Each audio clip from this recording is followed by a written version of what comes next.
Anita Peimán, ¿estás ahí? Sí, estoy acá. Ok, entonces le voy a pedir a 3 amigos que podamos partir como en la parte inspiradora con 3 extractos de escrito. Entonces, Anita, tú podrías partir con el primero, Edgardo, tú podrías seguir con el segundo. ¿Ya? ¿Sí?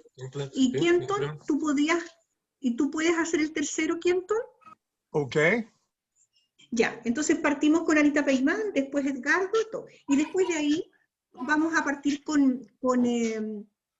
como lo hemos hecho en otras ocasiones, vamos a conversar a partir de un extracto de algunos de los mensajes, en este caso de la Casa Universal de Justicia y otros en palabras de Bahá'u'lláh, sobre esta ley del Jujulá, que si bien sabemos, ya hemos ido estudiando, que sabemos que es una ley espiritual, ¿cierto?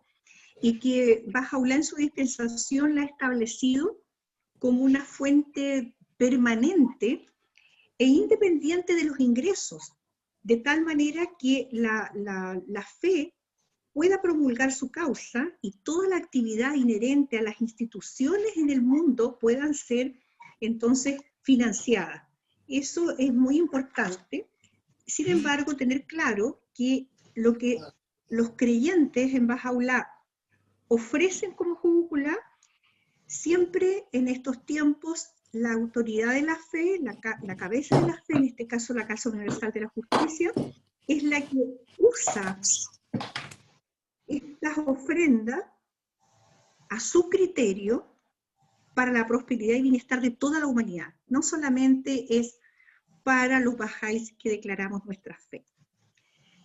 Con esa pequeña introducción y ahora partimos con esta parte inspiradora. Así que adelante, por favor, amigos.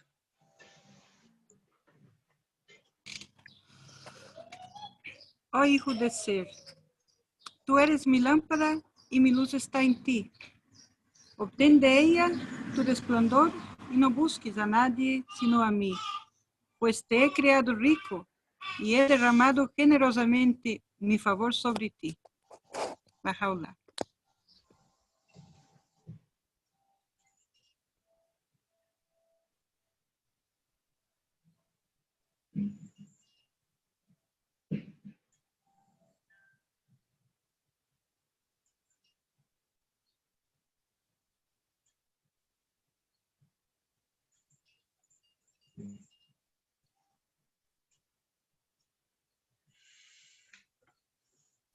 Oh hijo del hombre, no descuides mis mandatos si amas mi belleza.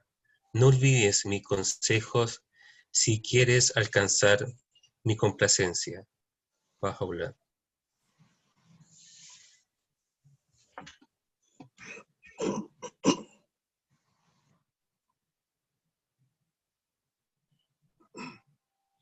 Has de saber que tu verdadero adorno consiste en el amor a Dios, en tu desprendimiento de todo salvo de Él, y no en los lujos que posees.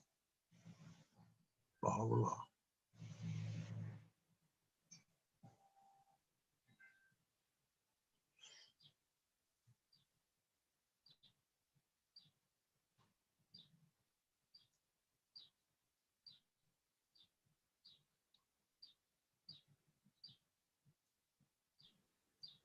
María Elena, estás sin micrófono. Ahora. Disculpen. Muchas gracias a Anita, a Edgardo y a Kenton por compartir estos extractos que son enseñanzas al alma. Hay conceptos que vamos a manejar siempre, porque esta ley, si bien es espiritual, está relacionada con los bienes materiales. Entonces, nosotros como creyentes en esta revelación tenemos un concepto distinto de lo que es riqueza y pobreza. Es un paradigma diferente, en el sentido de que entendemos la riqueza, que es la independencia de todo, salvo de Dios. Sin embargo, la pobreza sería la carencia de aquello que es de Dios. Entonces es una mirada de nuestra riqueza o nuestra pobreza respecto a nuestra realidad de alma ante Dios. Y por eso en estos extractos que compartimos, claramente nos dice que Dios nos ha creado ricos y que sus leyes no las debemos descuidar, ¿no es cierto? Y que tenemos que ser desprendidos de nuestros lujos, de todo lo material, pero por ningún motivo desprendernos de él. Bueno, entonces ahora ofrezco algún comentario de ustedes, algún aporte, y después pasaríamos con Anita Coleman, que nos va a compartir también un extracto de un mensaje de la Casa Universal de Justicia, y nos va a ofrecer sus comentarios, y ahí por supuesto también todos vamos a poder ofrecer nuestras inquietudes, reflexiones, preguntas. Pero antes de pasar a Anita, quisiera ofrecerles la palabra sobre su inspiración respecto a estos tres extractos que recién leímos.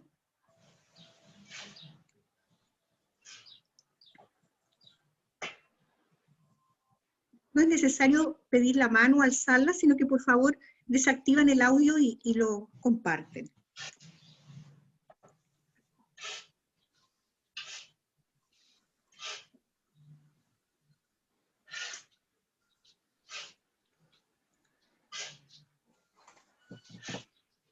Entonces procedemos a la próxima proyección, a menos que haya un amigo que quiera ofrecer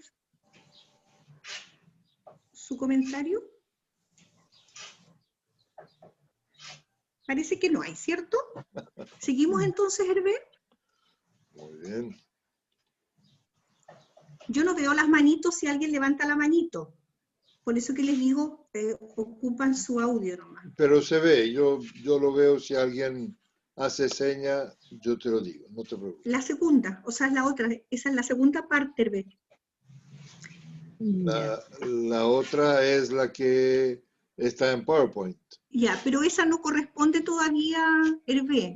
Esta la va a compartir Hugo. Bueno. Sí, por favor.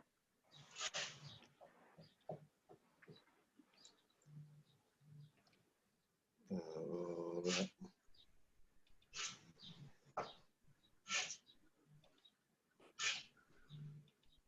Me caí, no sé si alguien más se cayó del internet. No, yo no. Ah, bueno. Todavía. Muy bien.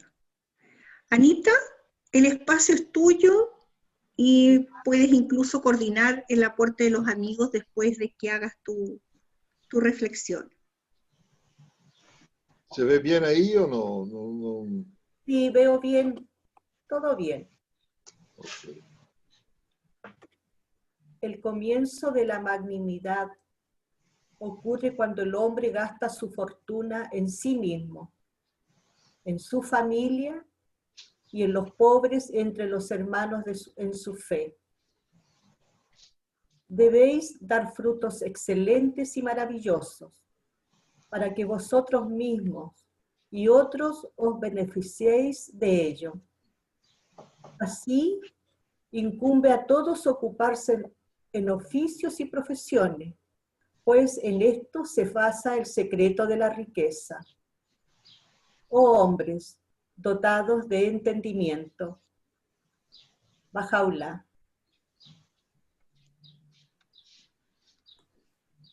Según mi entendimiento, el principio de la grandeza es cuando el ser humano se beneficia espiritualmente de todo conocimiento de Dios. Si comparte este regalo con su familia y va abarcando este mismo privilegio con las personas que aún no han tenido todavía acercamiento de Dios, Él está ahí y ese es el principio de la grandeza, según mi entendimiento.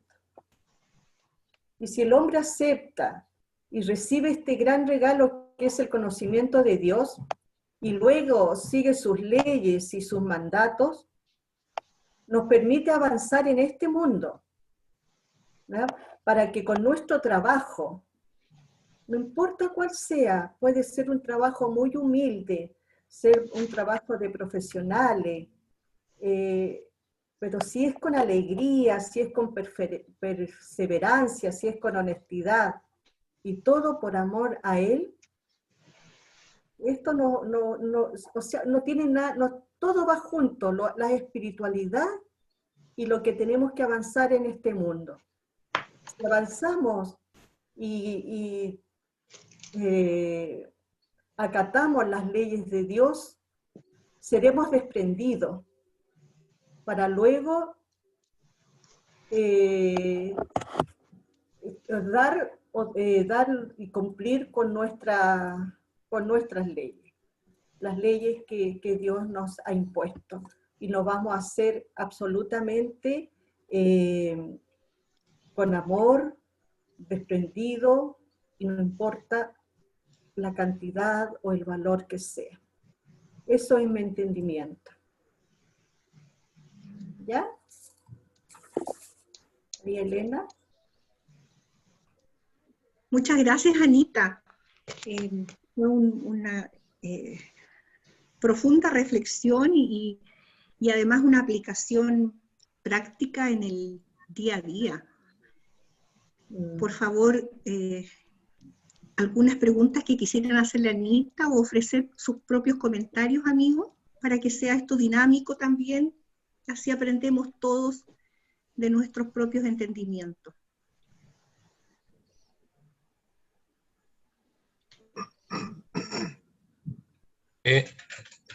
Por acá, Ricardo, por acá. Cuando habla dar fruto excelente y maravillosos, ¿a qué se refiere? Muy interesante. Siempre en las semejanzas, metáforas, analogías realmente también que se hacen en la fe, hablamos del árbol de vida también. Entonces, nosotros también como humanidad hay un árbol de la vida y cada uno de nosotros también. Entonces tenemos en la esencia lo mismo que una semilla, pero estamos llamados, como somos noblemente creados, a dar frutos, a no ser estériles, ¿sí? Sino que podamos ofrecer producto de nuestro crecimiento espiritual y también material, ofrecer frutos, y que esos frutos sean excelentes y maravillosos, porque eso va en nuestro propio bienestar y por supuesto también en el bienestar colectivo. Incluso también se habla de los frutos cuando estamos hablando de una unión matrimonial. También uno desea que esas dos almas se unan en armonía y bajo también todo lo que respalda espiritual y materialmente la fe como principio cuando uno decide formar un matrimonio. También se habla de la construcción de familia donde los hijos son frutos de esa nueva unión. Y esos frutos estamos llamados como padres a que sean almas excelentes y maravillosas en cómo ellos caminan por este mundo, por este plano. No sé si eso responde a tu inquietud. ¿Puede Hervé ayudarnos a no más que cualquier otro de los que tengan comentarios que hacer. Adelante, por favor. Sí, por lo menos yo quedé súper satisfecho con la respuesta, así que muchas gracias. Qué bueno. Yo entiendo efectivamente que fruto es Kenton. Adelante, Kenton. No, iba a decir justo lo que tú vas a decir, posiblemente siempre cuando veo la palabra fruta o frutos en los escritos, siempre me hace recordar el pasaje de la Biblia, donde cómo vamos a saber los verdaderos de los falsos, y la respuesta de Jesús es, por sus frutos los conoceréis. Absolutamente. Y esa es otra manera de, obvio, de mostrar quiénes nosotros somos.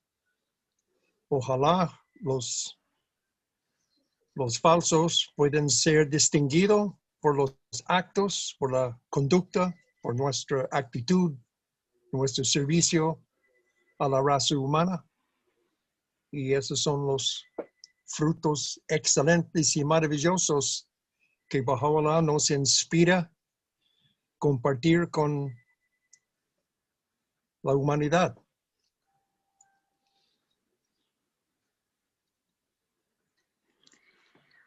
Muchas gracias, Kenton. Quisiera agregar que también está esto de entender que en el desarrollo y crecimiento, haciendo el parangón de nuevo con un árbol, ¿no es verdad? Hay frutos que van exponiéndose a distintos tiempos. Hay algunos que son más pequeños, otros más grandes, unos maduran antes, otros maduran después. Algunos en su camino son distintos, ¿no es cierto? Pero está la potencialidad de ese árbol. Entonces, en los seres humanos también. Nosotros no tenemos la potencialidad de desarrollar muchas cualidades y potenciarlas.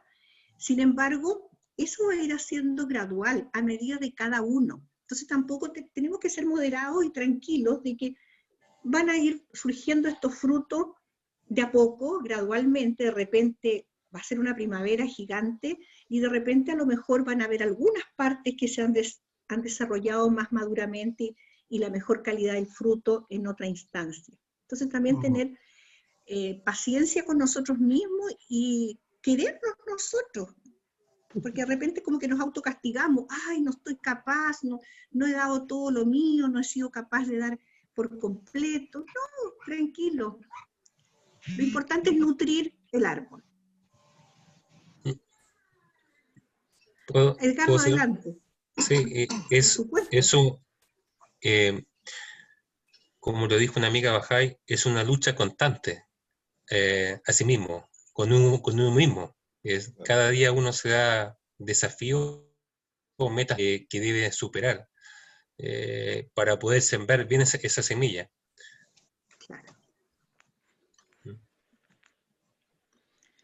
Súper interesante lo que tú dices, porque es un desafío interno de cada uno.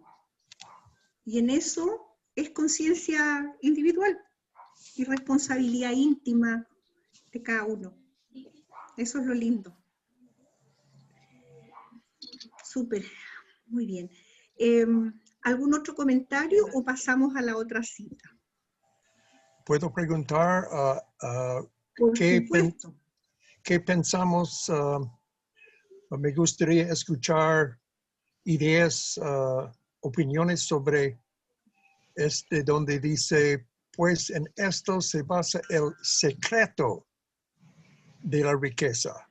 ¿Cuál sería el secreto?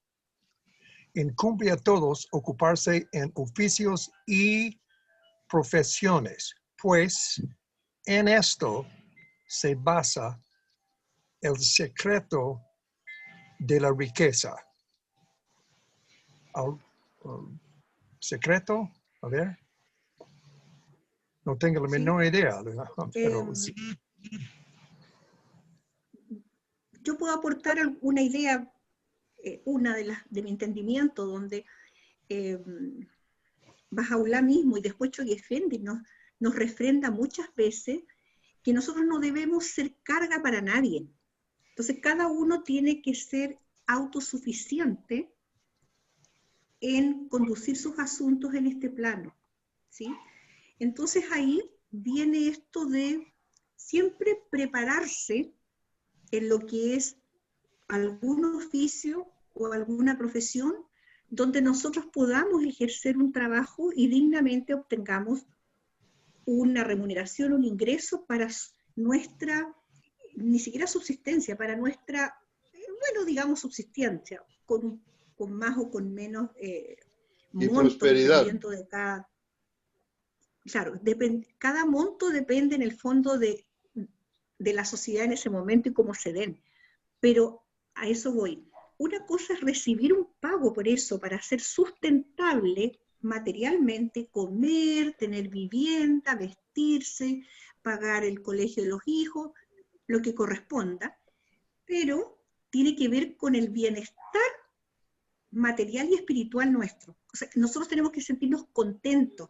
Y como decía la Anita, para algunos puede ser una medida pequeña, para otros a lo mejor ese contento con este plano puede ser mayor, pero donde todos vamos a ser ricos es en el bienestar espiritual que vamos a recibir, porque acuérdense cuando decía al comienzo que en el entendimiento de esta revelación, la riqueza es nosotros ser independientes de todo, pero salvo de Dios. O sea, no nos va a faltar nada en eso, pero vamos a tener la subsistencia. Sí, el pago que recibí yo de mi profesión en cuanto a remuneración fue muy buena, pero era absolutamente nada en comparación con la experiencia que tuve todos los días en la sala de clase con los niños, enseñándoles cómo manejar el idioma inglés. Ese fue el pago inestimable en cuanto a mi alma, mi capacidad espiritual, la remuneración. No hubo ninguna comparación con lo que recibí en las salas de clase con los niños.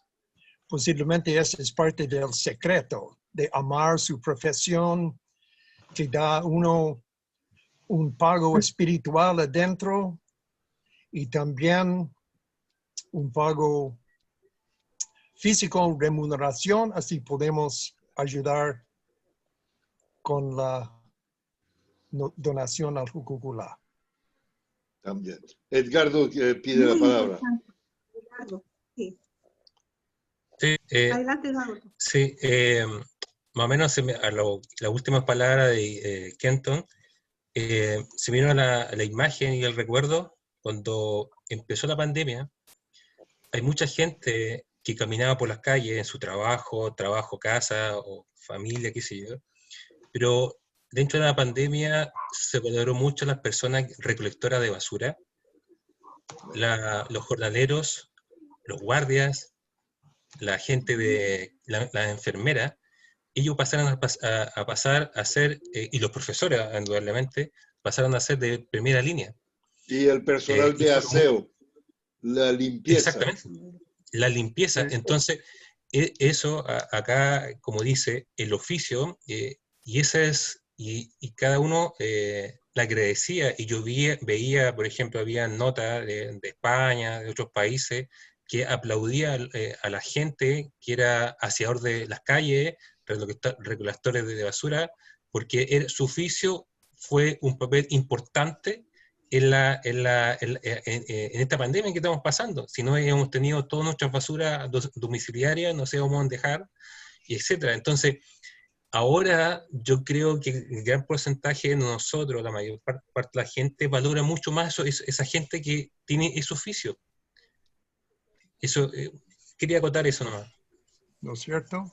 Y además el aspecto social, de justicia social, en que ese personal a menudo es el que menos se paga y se considera. Sin embargo, son los más indispensables para la subsistencia y sobrevivir. O sea, ¿para qué sirve tener un magnífico hospital con toda la maquinaria, etcétera, si no hay unas enfermeras que están cuidando y unas personas que hacen el aseo de ese hospital? Ese hospital no sirve para nada absolutamente. Entonces, hay que cambiar nuestros valores y nuestra visión, efectivamente, de cómo... Exactamente, y como dijo Kenton, su satisfacción más tremenda fue, no tanto la parte monetaria, lo que yo entendí, era poder ayudar al aprendizaje del idioma en inglés, y eso él fue fundamental. Incluso yo he visto reportajes y profesores que están en un ciber haciendo sus clases, pero ellos siguen la perseverancia que esos alumnos que tienen alcance a Internet sigan teniendo educación. Y eso es súper valorable, súper valorable. Qué interesantes los comentarios. Ustedes ven cómo se ha ido expandiendo el entendimiento y cómo lo aplicamos en la práctica. Me gustó mucho esto que comentaba Kenton de la satisfacción que te da, no el sueldo. Me hizo mucho sentido. Yo tengo 41 años de profesión, me jubilé el año pasado, pero trabajé esos 40 años en el servicio público, recordando lo que hablaba Hervé ahora de un hospital. Y en la parte académica, en la universidad, en la Facultad de Medicina. Entonces, la verdad es que el enriquecimiento que yo siento que tuve en el contacto social y en el contacto día a día, en la prevención y en la recuperación, en la prevención de salud y en la recuperación de la enfermedad de los niños, y ese trabajo mancomunado de quienes trabajamos en salud, no tiene precio. No tiene precio. Entonces, eso es una riqueza que no es tangible, por un lado. Y lo que decía Edgardo también me hizo mucho sentido sobre cómo nosotros empezamos con esta pandemia a darnos cuenta de algo que deberíamos habernos dado cuenta siempre, que todo oficio, toda profesión, en el lugar que trabajemos y donde estemos, tiene que ser valorado en su justa medida, con justicia, como decía Hervé. ¿Por qué razón? Porque tenemos que entender que somos un cuerpo como sociedad.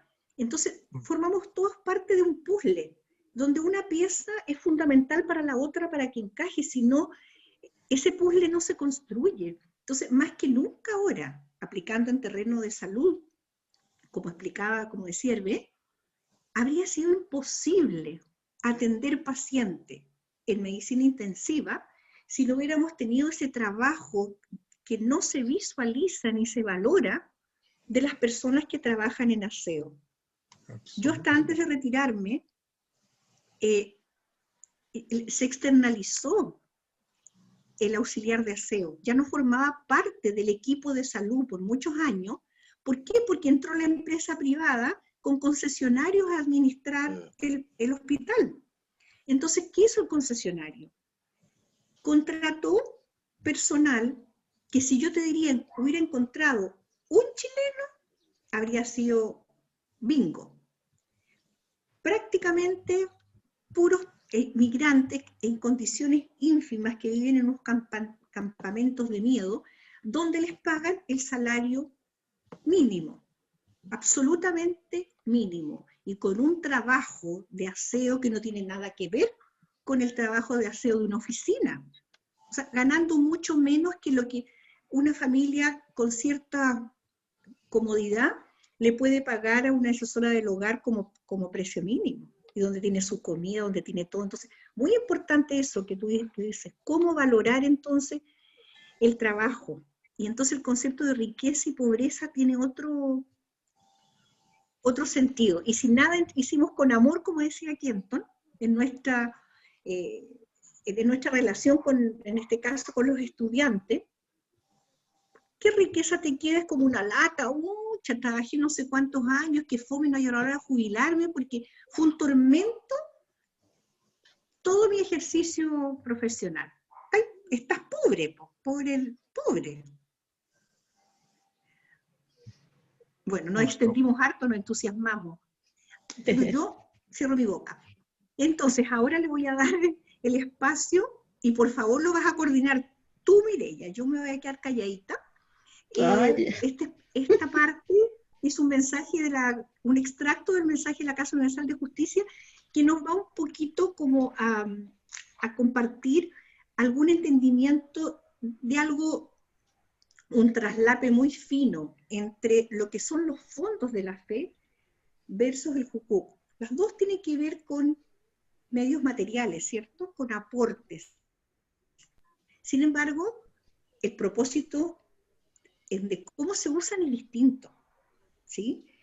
Ambos son leyes espirituales, pero tienen un destino diferente y también tienen cualidades que las comparten. Entonces, un poquito aprender de eso y en las manos ahora de Mireia. Ya.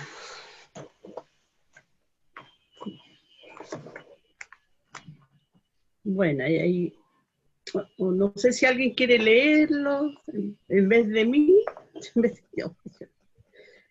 Pero, Sí, si quiere ayuda. ya, por favor. Ya. El pago popular es una de las obligaciones espirituales esenciales del pueblo de Baja, que ha sido revelado en el libro más sagrado por la pluma de gloria.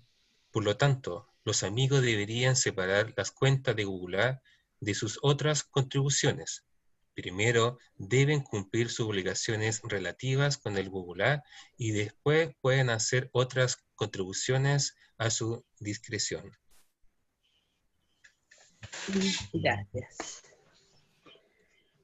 Bueno, yo lo que se me vino a mi manera de ver, de entender, como dice, como se dice los libros, dice, el pago popular constituye una obligación espiritual para el pueblo de Baja.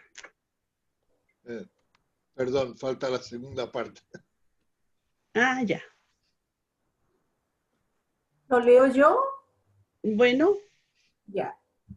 Puesto que el destino de los fondos del Juculá está sujeto a la decisión de la autoridad en la causa a la que todos deben volverse, mientras que los propósitos de las contribuciones a otros fondos pueden ser determinados por los donantes mismos. Casa Universal de Justicia. Gracias. Bueno, como sabemos, el pago del Juculá constituye una obligación espiritual para el pueblo de Baja. Aquí, en esta cita,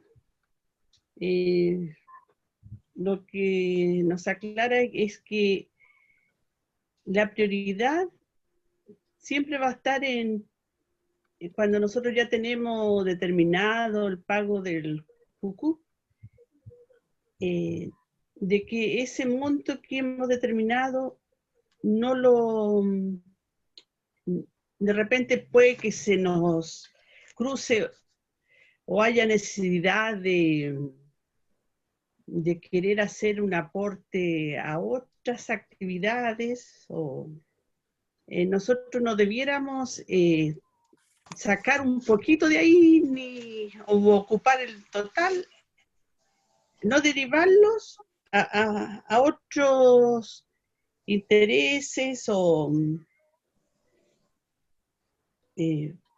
otros fondos. Entonces,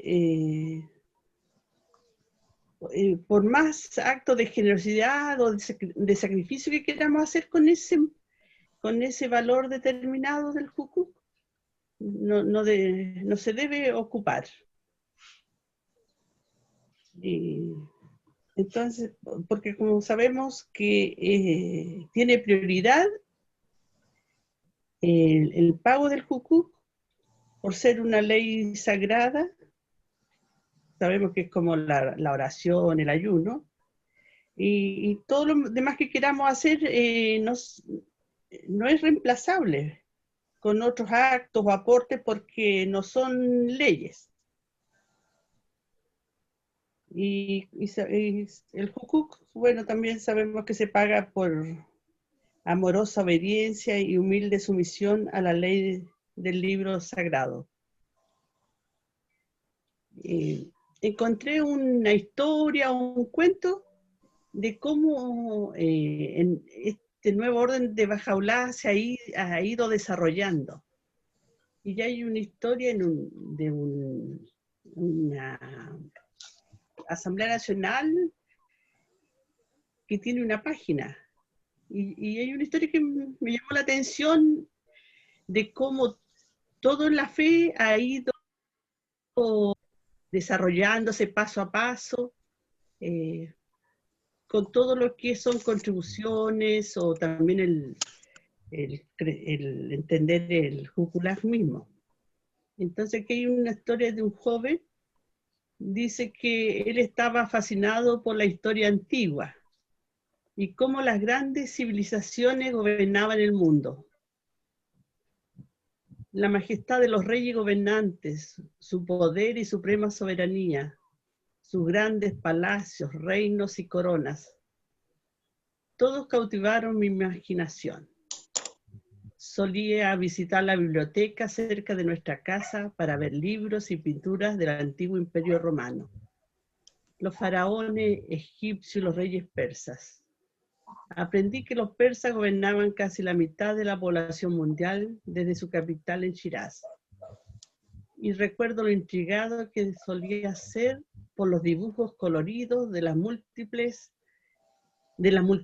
que se alineaban frente al palacio de los reyes, Persépolis, para hacer ofrendas con ocasión de Navruz, del Año Nuevo. En una de las fotos de Persépolis, noté que la gente se acercaba al rey, con las cabezas inclinadas en adoración, buscando su buen placer. Le pregunté a mi padre, ¿por qué la gente trajo tanta comida para el rey? ¿No tenía suficiente comida? Mi padre explicó que antes de la revelación de Bahá'u'lláh, las personas ofrecían lo que podían a los reyes, que oraban por el mundo, daban a lo eclesiástico en nombre de su reino y construían iglesias, mezquitas y monasterios. Mi padre era un administrador de Jugulaj en nuestra comunidad y dijo que la revelación de Bahá'u'lláh había cambiado esta responsabilidad de ofrecer en el camino de Dios, de los reyes, a los individuos. Y así nació el principio de la participación universal.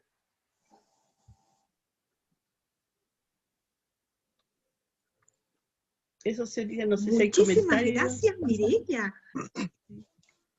Muchas gracias, nos agregaste además una bonita historia. Muchas gracias por la iniciativa. Sí. Ofrezca ahora la palabra a los amigos. Ya, sí. Si alguien quiere hacer algún comentario o apoyar o lo que entiende también por esta cita de la Casa Universal de Justicia.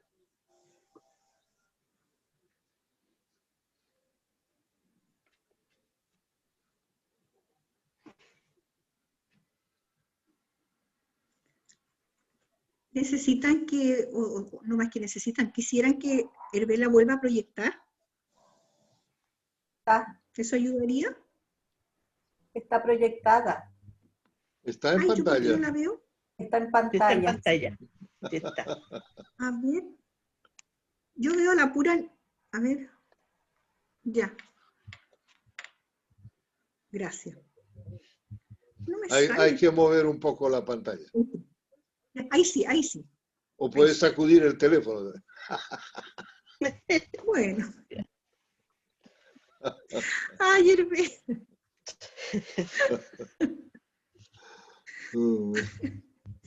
Muy bien. Por favor, ofrezcan su comentario, amigos, con toda tranquilidad. Aquí todos aprendemos. Eso, Qué lindo aprovecha, perdón, Kenton, un ratito. Aprovecha para contestar a Kenton la primera pregunta que hizo. ¿Por qué estamos aquí? Gracias. Ya, pero yo voy a aprovechar que Kenton diga lo que iba a comentar sobre la cita y después lo otro. Ya, Kenton, adelante. Muy, muy breve, pero siempre me inspira tanto en las primeras como 8 o 10 palabras de este cita donde dice, el pago de Huquq'u'lláh es una de las obligaciones espirituales, no económicas, no financieras, no física, netamente espiritual. Pone el enfoque absolutamente claro para todo lo demás de la cita, para orientarnos a la realidad espiritual de esta ley lindísima.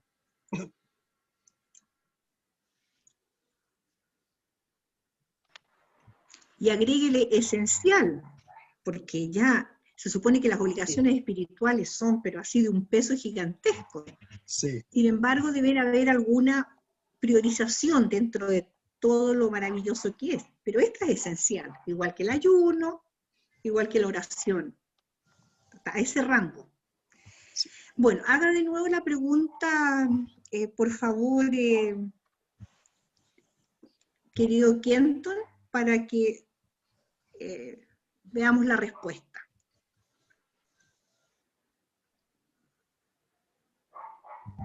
Kenton. oh, perdón, no escuché. ¿Puede repetir su pregunta para que así contextualicemos la respuesta que podamos encontrar entre todos? Ya, ok. Solamente quisiera saber cuál es la diferencia entre la clase que tenemos de 12 lecciones en el Jukukula y este conversatorio. Muy bien. ¿Nada más? ¿Además qué? No, nada más. Solamente esa pregunta para nada más. clarificar. Bueno, el conversatorio fue una iniciativa que partió en el tiempo antes que el estudio de las 12 lecciones. Pero las dos actividades están enfocadas a tratar de acercar esta ley a los amigos para que juntos vayamos conociéndola y elevando nuestro entendimiento como bajáis, más allá de nuestro entendimiento personal, que es súper válido porque lo compartimos y vamos conversando sobre eso, ya vamos teniendo una unidad de visión respecto a esta ley y porque estamos mandatados como institución del Jukukula por la Casa Universal de Justicia justamente a difundir a través de actividades educativas con distintas estrategias para que esto llegue a todo Bahá'í. Bahá'í consagrado de miles de años o Bahá'í consagrado recién ingresado a la fe, no importando el lugar, no importando el nivel de actividad que tenga con las otras acciones, planes dentro de la fe. Y lo más importante que es una educación espiritual, más allá del tema cómo se hace el cálculo, que por supuesto que eso se conversa en forma más íntima entre el fiduciario y el amigo o el representante con un amigo que tenga esa inquietud. Eso ya es más uno a uno, porque es algo que uno acompaña íntimamente al creyente que ha nacido el deseo y el entendimiento de pagar su jukuk. Eso por un lado. En cambio, en las lecciones damos una mirada también global sobre esta ley y para eso el señor Javier, que fue miembro de la Casa Universal de Justicia, que parece que tenía un interés también particular por esto, él a la modalidad Ruji ofreció esta aproximación más espiritual sobre la ley, pero también habla del cálculo. Y eso lo hizo en la modalidad del sistema del Ruji. Entonces viene con un encabezado, viene con citas y posteriormente ya viene la oportunidad para que los participantes conversen sobre eso, lo apliquen en ejercicios específicos, lo apliquen a su vida y lo apliquen a su comunidad. Entonces, el propósito es el mismo, pero la metodología es distinta, porque vamos llevando una secuencia de una lección cada reunión. En cambio, en esto, el conversatorio es algo más abierto. De repente, como lo hace, por ejemplo, Hervé, él abre la puerta desde el primer minuto a que cada uno de ustedes pueda expresar una inquietud, una pregunta puntual o justo traiga algo que le llamó la atención y lo comparta. En otros casos como este, yo he seleccionado algo y sobre eso conversamos, entonces es distinto. El conversatorio es conversar sobre eso, en el otro también, pero el otro va en un formato que es en este minuto compartido a todo el mundo Bahá'í. Está traducido a varios idiomas y es una estrategia educativa que estamos aplicando en todas partes. Entonces va a llegar un momento que, igual que cuando uno conoce un Bahá'í de Australia como uno de África, y decimos, uy, sí, ¿estudiaste el libro Ruge 1? Sí, todos sabemos lo que es el libro Ruge 1. Y después vamos a decir, ok, ¿estudiaste las 2 lecciones? Sí. Y hace sus propios comentarios sobre los temas específicos que se analizan. Un poco larga la explicación, pero Clarita. abarcar el máximo de aristas. Ya. Muchas gracias. Por eso que Hervé nos pone orden cuando estamos en las lecciones, porque se ya va corriendo el tiempo y vamos, nos falta todavía 2, 3 citas. Es que aquí se nos va el tiempo también. Sí. ¿No es cierto? Pero acá no estamos, no, claro, pero acá no estamos enmarcados en justo la cita de esa lección. Entonces son ¿cómo se dice? Complementarios. Nos ayudan muchísimo. Ve usted que siempre lleva la hora. Yo como veo la hora en el celular y lo tengo ocupado ahora, no. Tenemos 5 minutos. Fantástico. Entonces, podemos, quisiera, Mireya,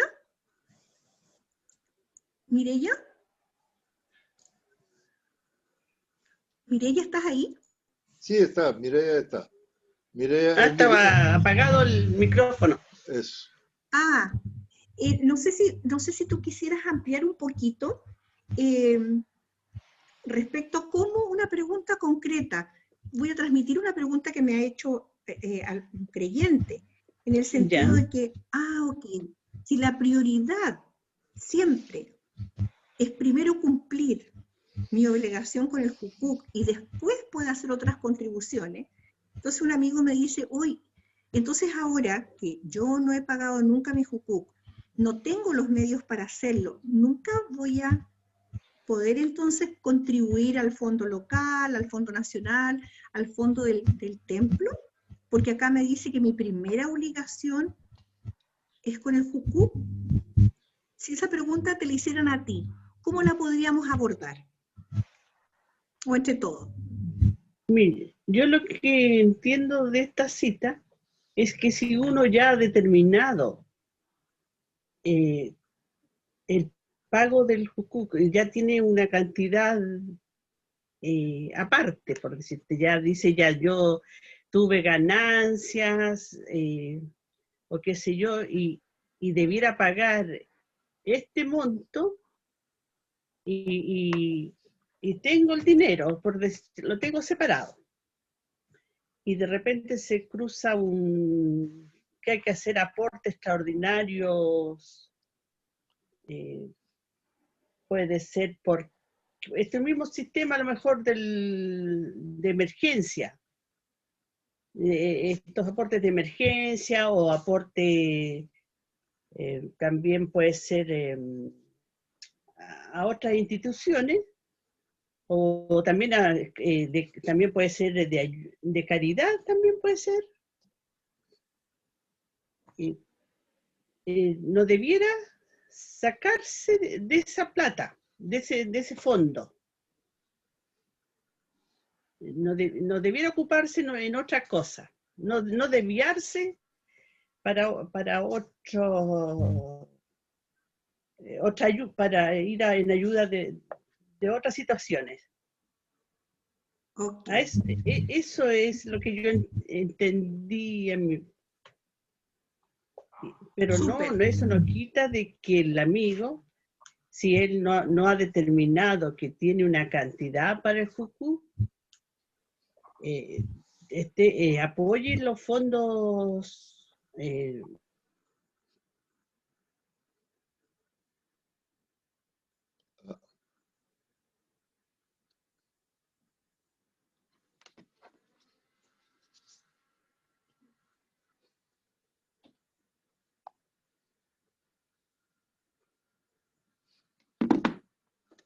La personne sur Internet, là.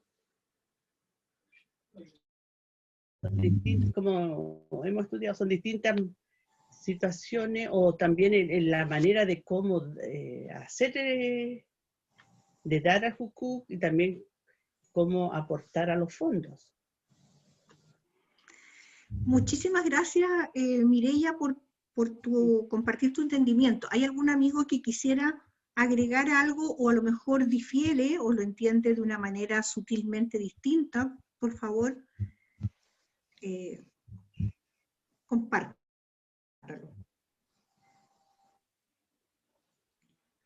Imagino que no podemos considerar dentro de nuestros gastos, por decir mensuales, dotaciones al fondo. Y el templo o cualquiera de los otros. Mi hermano lo hace así. Él tiene todas sus cuentas y parte de su mensualidad, parte de sus gastos es donar al Fondo Nacional en Estados Unidos, y después él suma de todo y lo que queda, 19% de eso es para Hukuk.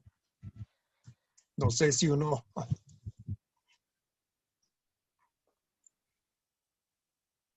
Otro, a ver, cuente. No quiero yo ocupar la palabra, nada más que aclarar que hay una cita de la Casa Universal de Justicia que aclara que se puede hacer de ambas formas.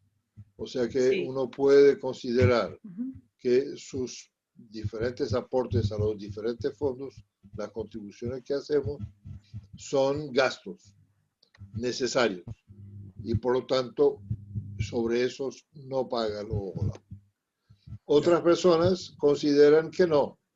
Eso debería todo entrar como su, digamos, ingreso libre, y entonces una vez que pagó el Hogolá, de lo que sobra, paga o contribuye a los diferentes fondos.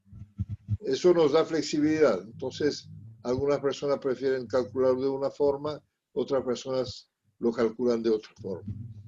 En ese aspecto es bien, digamos, flexible. Lo que sí, y en todo caso también es lo que recalca esta cita, es que el Hogolá tiene prioridad. O sea que de todas formas hay que pagar el Hogolá primero, y si es que sobra o si es que podemos, entonces contribuimos a otros fondos. Edgardo quiere hacer un comentario. Sí, no, me llamó la atención. Entendí esto. Hay personas que pueden contribuir a ambos fondos, o simplemente solamente el fondo solidario, pero eso también va cumpliendo con el Hogolá. Entonces, ¿O son totalmente cosas diferentes? son cosas diferentes, efectivamente. O sea que el Hogolá es una ley en que uno, cuando tiene determinados ingresos, sobre esos ingresos paga el 19%. ¿Okay? Sí. Y eso, cuando uno tiene un determinado nivel de ingresos, es obligatorio. O sea que no es que uno pueda, digamos, postergar o decir que, bueno, esta vez no, la próxima vez sí, o algo por el estilo, sino que Bahá'u'lláh lo pone muy enfáticamente en una forma en que uno tiene la obligación espiritual, por supuesto, y voluntaria de cumplir con esa ley. Las contribuciones, y eso ustedes también lo habrán visto, el guardián las define como el deseo voluntario de ayudar a la construcción de un nuevo orden mundial y de hacerlo con sacrificio. Mientras que el Bogolá no tiene ningún sacrificio, porque es de lo que tenemos, pero que nos va más allá de nuestras necesidades.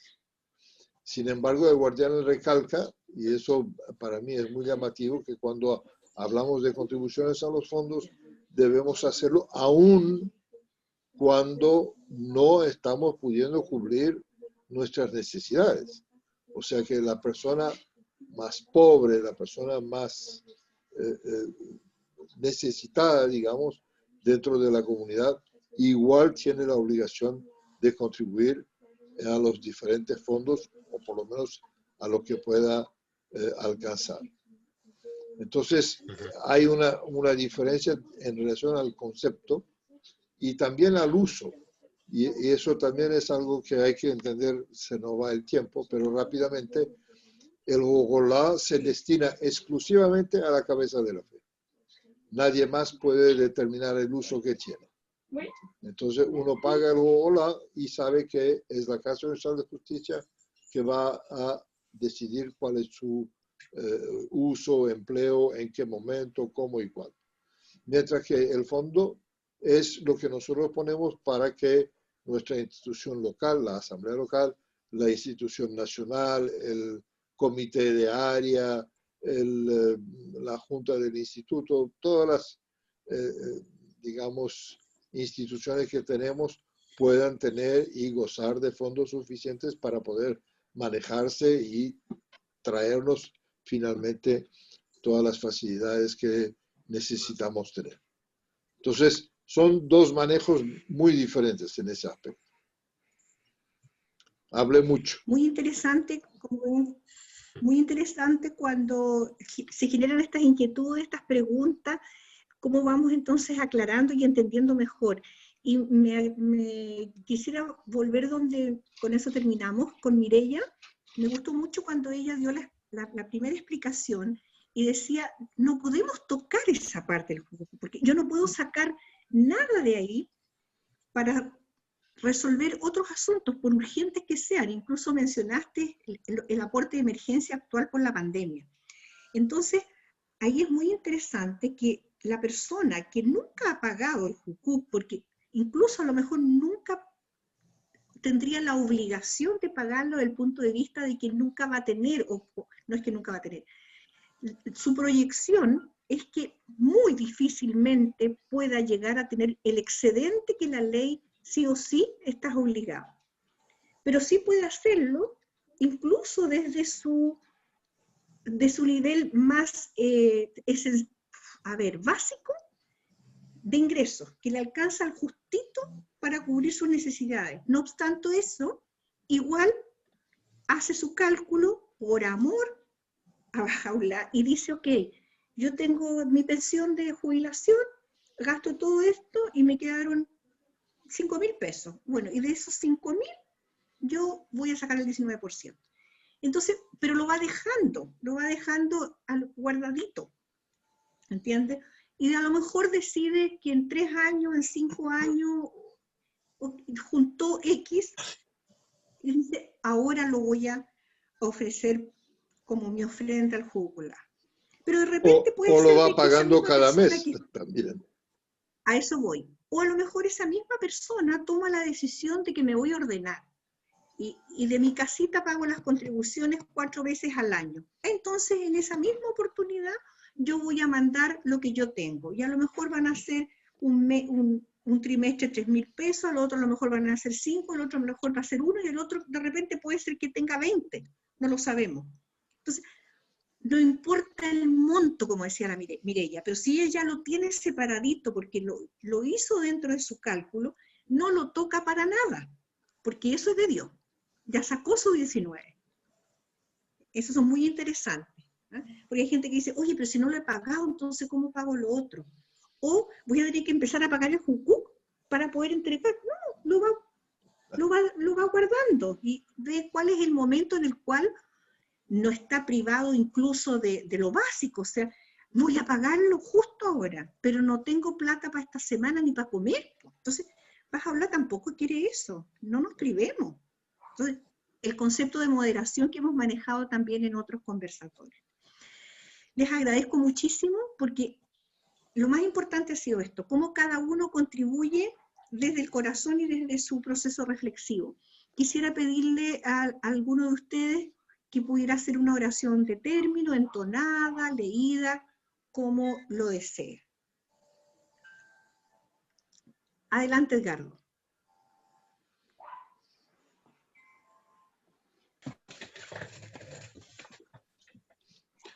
Alabado sea tu nombre, oh Señor mi Dios. Yo te suplico por tu nombre mediante el cual ahora ha sonado. La resurrección se ha realizado. El miedo, el temblor se ha apoderado de todo lo que está en el cielo y en la tierra. Que hagas llover del cielo tu misericordia y desde tu nube tu tierna compasión. Aquello que alegra los corazones de tus siervos, que han vuelto hacia ti y han ayudado a tu causa. Protege a tus siervos y a tus siervas, oh mi Señor, de los dardos de las óseas fantasías y vanas imaginaciones, y dale de las manos de tu gracia un sorbo de las masas aguas de tu sabiduría. Tú eres, en verdad, el Todopoderoso, el más acertado, quien siempre perdona, el más generoso.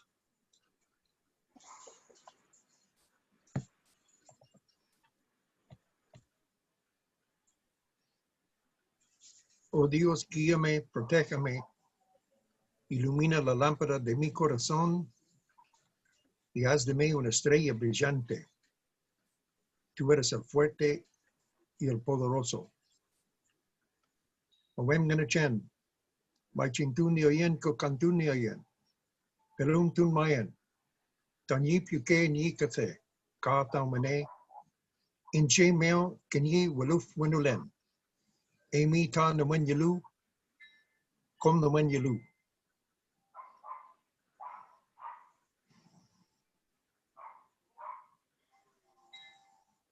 Almen, Morfan Rayen, Jairalo, Absonolo, Jovalo, Colon, Evan Lahu, Pacolon, Beambriji, Oemun.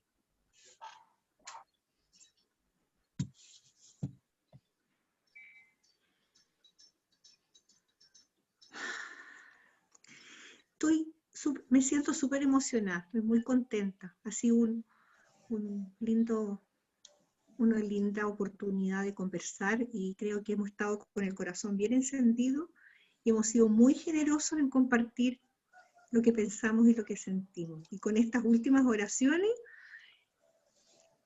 yo por lo menos quedé así, el corazón, pero arrobado de alegría. Sí, muchas gracias Hervé por tu paciencia conmigo para ir compartiendo pantalla, a los amigos que nos colaboraron en todo, porque no hubo nadie que no estuviese hoy día súper atento y súper participativo, y por supuesto estamos listos para el próximo sábado, que tiene su protagonismo mayor ahí Hervé, pero todos nos colaboramos. Así que un abrazo grande, una semana hermosa, y mucha salud para todos. Cuídense. Chao. Chao. Ya bajado la baja. La próxima semana seguimos. Muy bien. Ya. Gracias. Gracias.